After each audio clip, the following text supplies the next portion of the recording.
ben Leo Bongers en ik ben in 2015 hier begonnen als vrijwilliger op het kasteel. Het kasteel heeft mij altijd getrokken. Toen der tijd was hier net een project bezig dat ze hier onder de keldergewelven hadden ontdekt en die wilden ze graag herstellen. En inmiddels is dat gebeurd en ik heb daar de mergenblokken voor gezaagd. Vorig jaar zijn ze begonnen met hierboven een panoramaterras te maken, zodat de mensen uit kunnen kijken. En een horecaondernemer heeft zich bereid gevonden om daar zijn naam aan te verbinden en zijn werkzaamheden te verrichten.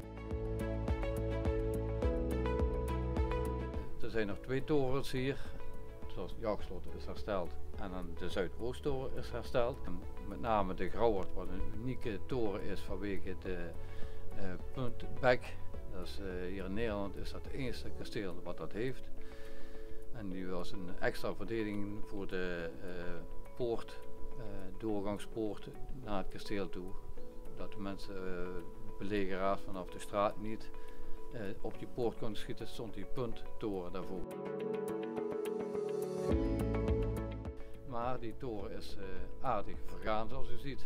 En daarboven ziet u ook stenen die los zitten.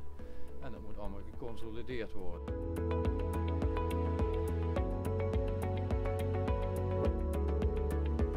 30 vrijwilligers werken hier op het kasteel en die doen allerlei werkzaamheden zoveel mogelijk, zodat je elke cent wat je binnenkrijgt in subsidie, dat je die zo goed mogelijk besteedt.